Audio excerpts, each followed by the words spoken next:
Halo semuanya, bertemu kembali. Sekarang kita akan mempelajari tentang klasifikasi makhluk hidup ya, salah satu materi dalam pembelajaran biologi yang perlu kalian ketahui. Klasifikasi makhluk hidup itu apa sih? Klasifikasi makhluk hidup itu merupakan suatu metode pengelompokan makhluk hidup menjadi golongan atau unit tertentu berdasarkan persamaan yang dimilikinya ya. Jadi klasifikasi makhluk hidup ini merupakan suatu metode pengelompokan makhluk hidup menjadi golongan atau unit tertentu berdasarkan persamaan yang dimilikinya. Nah, sekarang kita akan melihat sistem klasifikasi makhluk hidup itu sendiri, dan lebih detail lagi nanti kita akan melihat bagaimana tujuan klasifikasi makhluk hidup, terus kemudian bagaimana penamaan tata nama ilmiahnya. Mari kita belajar bersama. Sistem klasifikasi makhluk hidup itu terbagi menjadi 3. Ada artifisial atau buatan, ada natural atau alami, dan terakhir adalah filogeni yang berkaitan dengan garis evolusi.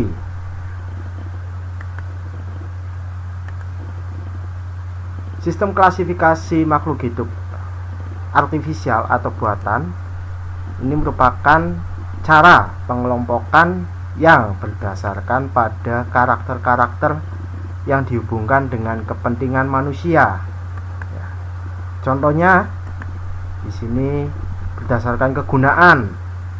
Ada tanaman pangan seperti padi, singkong, dan kentang. Kemudian ada tanaman-tanaman yang masuk sebagai tanaman obat, misalnya ada mahkota dewa dan sirih. Kemudian contoh berikutnya berdasarkan habitatnya atau tempat tinggalnya. Ada tumbuhan-tumbuhan xerophyt ya, yang hidup di daerah yang kering atau panas, contohnya seperti kaktus. Kemudian ada tumbuhan hidrofit yang hidupnya di daerah berair seperti teratai, eceng gondok. Ini sistem klasifikasi secara artifisial atau buatan ya. Jadi berdasarkan karakter-karakter yang dihubungkan dengan kepentingan manusia. Kemudian kita akan melihat sistem klasifikasi makhluk hidup secara natural atau alami. Sistem klasifikasi makhluk hidup secara natural atau alami ini merupakan pengelompokan yang pada umumnya dilihat berdasarkan karakter morfologi. Morfologi itu sendiri adalah bentuk luar ya. Bentuk luar dari suatu makhluk hidup yang bisa kita lihat, bisa kita amati. Pelopornya di sini adalah Carolus Linnaeus. Beliau juga dikenal sebagai bapak klasifikasi makhluk hidup atau bapak taksonomi. Ini beliau. Nanti dari Carolus Linnaeus kita akan melihat bagaimana perkembangan klasifikasi makhluk hidup itu sendiri, yang awalnya dibedakan menjadi 2 kingdom, animalia dan plantae, kemudian berkembang hingga sekarang. Jadi di sini berdasarkan karakter morfologi ya, berdasarkan bentuk luar yang bisa diamati, bentuk luar makhluk hidup. Kemudian kita akan melihat sistem klasifikasi makhluk hidup secara filogeni. Sistem klasifikasi makhluk hidup secara filogeni ini merupakan cara pengelompokan yang didasarkan pada hubungan kekerabatan antar organisme. Berdasarkan apa? Berdasarkan proses evolusinya. Jadi nanti akan dilihat garis evolusinya antar organisme satu dengan yang lain, hubungan kekerabatannya dekat atau jauh. Nah, ini akan kita pelajari lebih mendalam pada pokok pembahasan evolusi ya. Nanti kita akan melihat bagaimana pohon filogeni itu sendiri mengelompokkan makhluk hidup ya, berdasarkan hubungan kekerabatan antara organismenya. Untuk sistem klasifikasi makhluk hidup filogenik ini terdapat 3 jenis klasifikasi. Yang pertama ada monofiletik. Di sini mengandung leluhur atau nenek moyang dan semua keturunannya. Yang kedua ada parafiletik. Di sini berisi leluhur atau nenek moyang tetapi hanya beberapa keturunannya. Dan terakhir adalah polifiletik. Nah, berisi segala macam organisme tanpa nenek moyang yang sama. Tanpa nenek moyang atau leluhur yang sama. Ini merupakan sistem klasifikasi secara filogeni. Sekarang kita melihat lebih lanjut terkait dengan klasifikasi itu sendiri. Di sini ada tingkatan takson makhluk hidup, terus kemudian ada binomial nomenklatur atau tata nama penulisan ilmiah untuk makhluk hidup, sistemnya bagaimana. Kemudian tujuan klasifikasi makhluk hidup dan kunci determinasi. Ini yang digunakan untuk mengelompokkan makhluk hidup itu ke dalam suatu kelompok tertentu. Sekarang kita akan membahas tingkatan takson makhluk hidup. Pada tingkatan takson makhluk hidup, jika kalian perhatikan berdasarkan gambar yang saya tampilkan di sini, ya, takson tertingginya itu adalah kingdom dan terendahnya adalah spesies. Kingdom, phylum, kelas, ordo, family, genus, dan spesies. Ini merupakan tingkatan taksonomi makhluk hidup paling tertinggi, yaitu kingdom. Salah satu kingdom yang tadi sudah saya sebutkan ada animalia, plantae. Kemudian phylum. Phylum ini untuk hewan, sedangkan untuk tumbuhan itu adalah namanya divisio. Ya. Di bawah phylum atau divisio nanti ada kelas. Kemudian ordo, family, genus, dan terakhir adalah spesies. Ini tingkatan taksonomi makhluk hidup.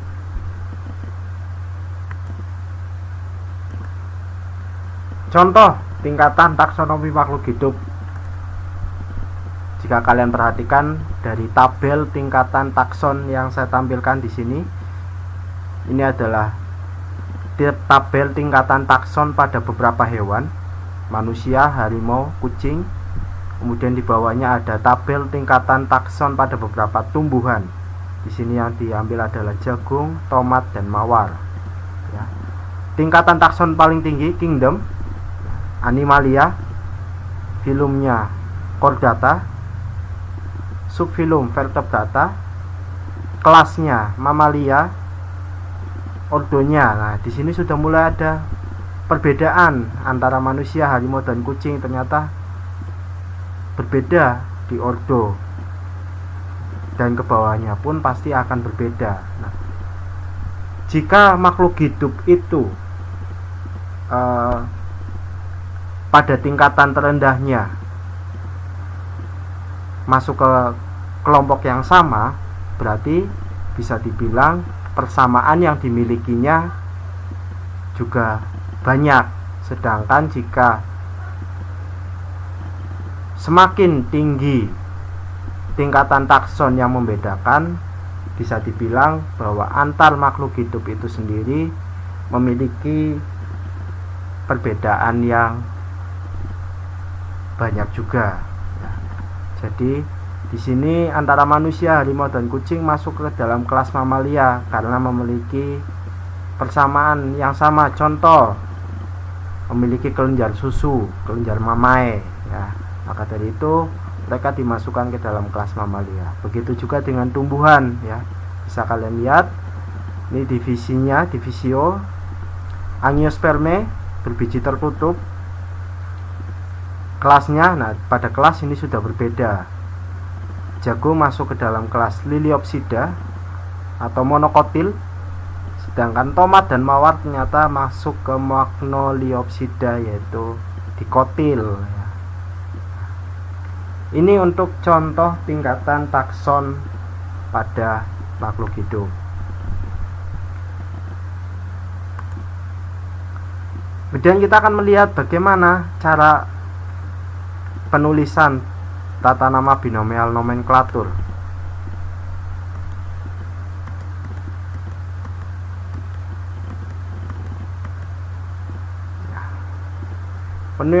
Penulisan tata nama ilmiah binomial nomenklatur di sini selalu menggunakan bahasa Latin. Kemudian terdiri dari dua kata. Kata yang pertama itu menunjukkan nama genus, dan kata kedua itu menunjukkan nama spesies. Dan dalam penulisannya itu harus dicetak miring atau bergaris bawah terpisah. Contoh, kata pertama diawali huruf besar dan kata kedua selalu huruf kecil semua, tidak ada yang huruf besar ya. Jadi huruf besar itu hanya untuk diawali kata pertama. Contohnya di sini kita lihat Oryza sativa, nama ilmiah untuk padi. Jika kalian perhatikan, ini penulisan nama ilmiah yang benar ya. Oryza sativa, Oryza ini menunjukkan genus dan sativa ini adalah spesiesnya. Ini ditulis miring. Tetapi jika kalian menuliskan di dalam buku, baiknya diberi garis bawah terpisah. Jadi pada tulisan pada kata Oryza ini diberi garis bawah, kemudian pada sativa diberi garis bawah. Ini saya tunjukkan, ini diberi garis bawah. Ini jika dituliskan manual ya, bukan diketik, jadi diberi garis bawah. Penulisan nama ilmiah yang tepat ya. Kata pertama ini menunjukkan genus, kata kedua adalah menunjukkan spesies.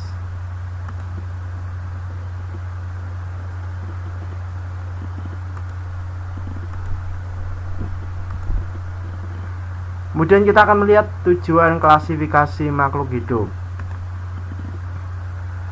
Tujuan klasifikasi makhluk hidup yang pertama, mengelompokkan makhluk hidup yang berdasarkan persamaan ciri-ciri yang dimiliki. Jadi makhluk hidup yang memiliki persamaan akan dikelompokkan dalam satu kelompok. Kemudian mendeskripsikan ciri-ciri suatu jenis makhluk hidup untuk membedakannya dengan makhluk hidup dari jenis yang lainnya. Yang ketiga, untuk mengetahui hubungan kekerabatan antar makhluk hidup. Apakah hubungan kekerabatannya dekat atau jauh?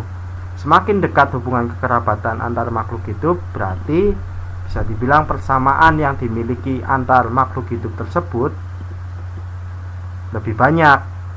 Jika semakin jauh hubungan kekerabatannya, bisa dibilang lebih banyak memiliki perbedaan antar makhluk hidup tersebut. Dan terakhir, dengan memberi nama makhluk hidup yang belum diketahui namanya, sehingga akan memudahkan kita untuk mengelompokkan dan meneliti lebih lanjut makhluk hidup tersebut. Ini tujuan klasifikasi makhluk hidup. Terakhir, kita akan melihat bagaimana caranya untuk melakukan pengelompokan makhluk hidup itu sendiri. Ternyata ada alatnya, yaitu namanya kunci determinasi. Kunci determinasi ini merupakan petunjuk ya, merupakan petunjuk yang dapat digunakan untuk menentukan famili, ordo, genus atau spesies pada hewan dan tumbuhan. Jika kalian perhatikan gambar contoh kunci determinasi yang saya tampilkan ini contoh kunci determinasi pada tumbuhan. Ada lumut hati, lumut daun, padi, jagung, kacang, dan terong, tumbuhan paku, gimnosperme. Jika kalian perhatikan contoh kunci determinasinya, selalu ada dua pernyataan yang berlawanan ya. Dua pernyataan yang berbeda. Nah, dua pernyataan ini dimaksudkan untuk memudahkan kita mengelompokkan makhluk hidup itu ke dalam satu kelompok. Kita lihat untuk padi, kunci determinasi padi itu apa? Kita lihat 1A sudah terisi oleh lumut hati, berarti padi 1B ya, tumbuhan berbatang sejati atau memiliki alat tubuh. Atau saya tuliskan mungkin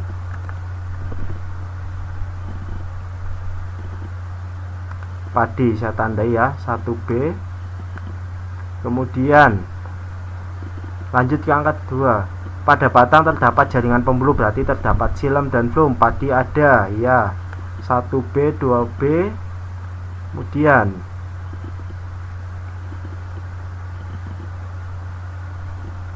tumbuhan tidak berbunga, tumbuhan berbunga atau memiliki organ yang berfungsi seperti bunga.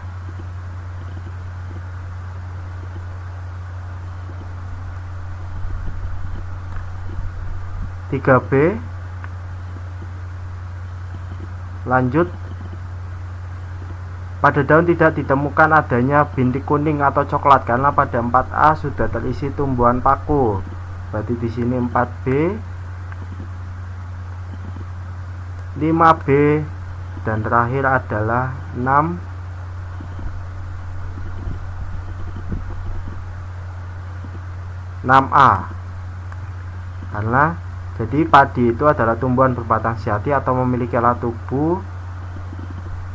Pada batang terdapat jaringan pembuluh.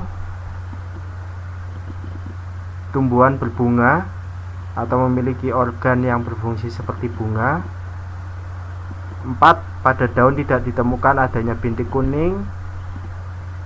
5B. Tumbuhan dengan bunga sejati dan tidak mempunyai organ berbentuk kerucut pada ujung atau ketiak daunnya. Dan 6. Berakar serabut ya, karena padi itu masuk ke dalam kelas monokotil ya, dan padi memiliki batang yang berongga. Jadi jika dituliskan pada padi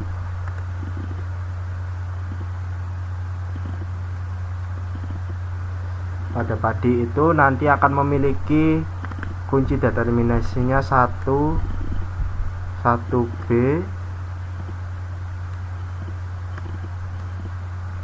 2B, maaf ya jika tulisan 2B, 3B, 4B,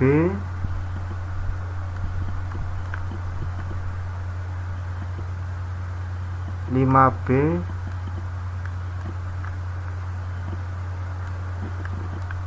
6A,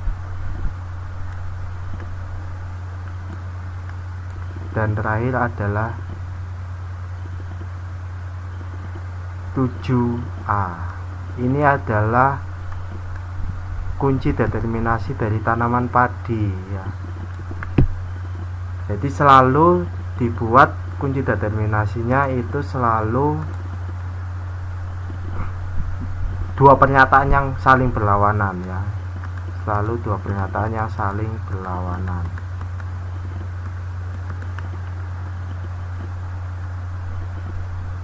Itu berkaitan untuk kunci determinasi yang digunakan kita untuk memudahkan dalam melakukan pengelompokan makhluk hidup.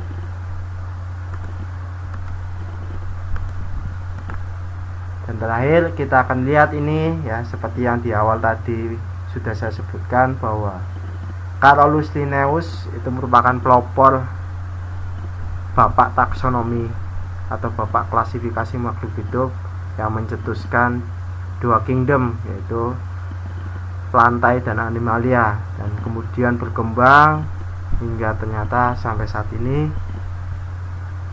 sudah berkembang menjadi 7 kingdom. Nah, untuk pembahasan berikutnya, jika ada hal yang ingin kalian tanyakan, silakan bisa dituliskan di kolom komentar materi apa yang ingin saya jelaskan. Jika dirasa penjelasan ini membantu kalian, memudahkan kalian dalam belajar, bisa kalian subscribe.